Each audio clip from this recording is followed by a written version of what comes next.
महाराष्ट्र सरकारने वक्फ बोर्डाला नेमका निधी किती दिलाय? निधी देण्याची पद्धत कधी सुरू झाली? मुळात वक्फ म्हणजे काय? वक्फ बोर्डाचे काम काय? याची स्थापना कधी झाली? नेहमीच वादाच्या वावरात असलेल्या वक्फ बोर्डाकडे नेमकी किती संपत्ती आहे? अशा अनेक प्रश्नांची उत्तरे या व्हिडिओच्या माध्यमातून जाणून घेण्याचा प्रयत्न करूयात. मुस्लिम समुदायामध्ये एक कर्तव्य आहे, ते म्हणजे जकात. मुस्लिमांना आपल्या संपत्तीच्या 2.5% संपत्ती दान करणे इस्लाममध्ये अनिवार्य आहे. मुस्लिम चल आणि अचल संपत्ती दान करू शकतात. एकदा काही संपत्ती दान केली, या संपत्तीवर कोणाचाही मालकी हक्क नसतो. या दान केलेल्या संपत्तीची देखभाल करणाऱ्या संस्थेला वक्फ बोर्ड म्हणतात. ही संस्था त्या मालमत्तेशी संबंधित सर्व कायदेशीर कामे, विक्री, खरेदी, भाडे इत्यादी हाताळते. एखाद्या व्यक्तीने संपत्ती दान दिल्यावर तो ती मालमत्ता परत घेऊ शकत नाही. या संपत्तीला वक्फ बोर्ड हवे तसे वापरू शकते. आज देशात भारतीय लष्कर आणि रेल्वेनंतर वक्फ बोर्डाकडे सर्वाधिक जमिनी आहेत. भारताच्या वक्फ व्यवस्थापन प्रणालीनुसार देशातील सर्व वक्फ बोर्डाकडे मिळून एकूण 8,54,509 मालमत्ता आहेत. या वक्फ बोर्डाची स्थापना भारतात 1954 साली करण्यात आली. यासाठी पंतप्रधान नेहरूंनी संसदेत विधेयक मांडले होते. वक्फ कायद्याद्वारे भारत सोडून पाकिस्तानला गेलेल्या मुस्लिमांची संपत्ती वक्फ बोर्डाकडे आली. वेळोवेळी या कायद्यामध्ये बदल करण्यात आला. 1995 मध्ये काँग्रेसचे सरकार असताना या कायद्यामध्ये बदल करण्यात आला. नवीन तरतुदी जोडल्या. या कायद्यातील काही प्रमुख तरतुदींची आपण थोडक्यात माहिती घेऊया. वक्फ कायदा 1995च्या कलम 3 नुसार कोणतीही मालमत्ता कोणत्याही उद्देशाने पवित्र, धार्मिक आणि धर्मादाय मानली गेली तर ती वक्फची मालमत्ता होईल. वक्फ कायदा 1995चे कलम 40 म्हणते की जमीन कोणाची आहे हे वक्फ बोर्ड ठरवेल. वक्फला जर एखादी जमीन आपल्या मालकीची वाटली तर ती वक्फ बोर्डाची होऊ शकते.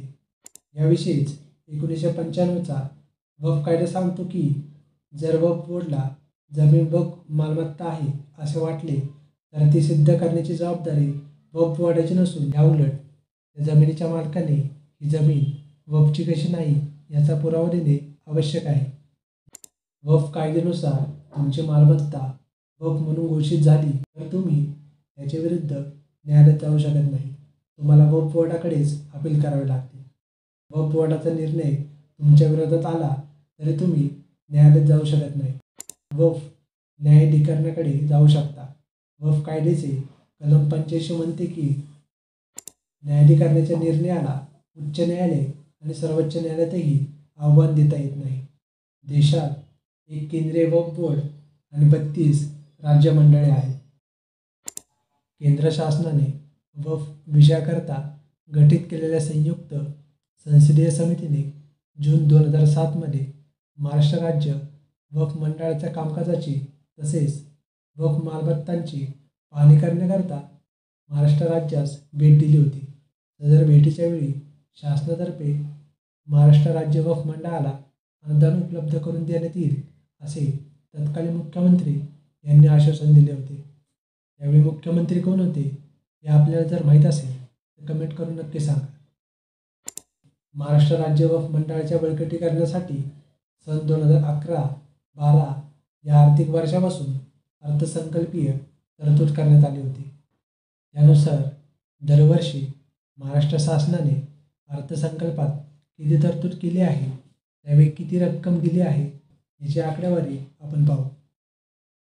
2011-12 3,86,00,000 दिलेली रक्कम 3,86,00,000. 2012-13 3 कोटी, 2013-14 2 कोटी, 2014-15 1,80,00,000, 2015-16 1,40,40,00,000 दिलेली रक्कम 1,10,00,000. 2016-17 2 कोटी, दिलेली रक्कम 1,08,00,000. 2017-18 5 कोटी, 2018-19 8 कोटी, 2019-20 8 कोटी, 2020-21 15 कोटी, दिलेली रक्कम 4,50,00,000. 2021-22 15 कोटी, 2022-23 15 कोटी, 2023-24 10 कोटी, दिलेली रक्कम 2 कोटी, 2024-25 10 कोटी, दिलेली रक्कम 2 कोटी. सन 2011-12 या अस्थाय्यात 100.6 कोटी रुपये इतकी अर्थसंकल्पीय तरतूद करण्यात आली आहे. यापैकी वक्फ मंडळाकडे 14.54 कोटी इतकी रक्कम वितरित करण्यात आलेली आहे. सर्वत्र होत असलेल्या चर्चांमध्ये महाराष्ट्र शासनाने 10 कोटी रुपये वक्फ बोर्डाला दिले अशी चर्चा सुरू आहे. मुळात 10 कोटी ही रक्कम तरतूद आहे. प्रत्यक्षात 2 कोटी रुपये दिलेले आहेत.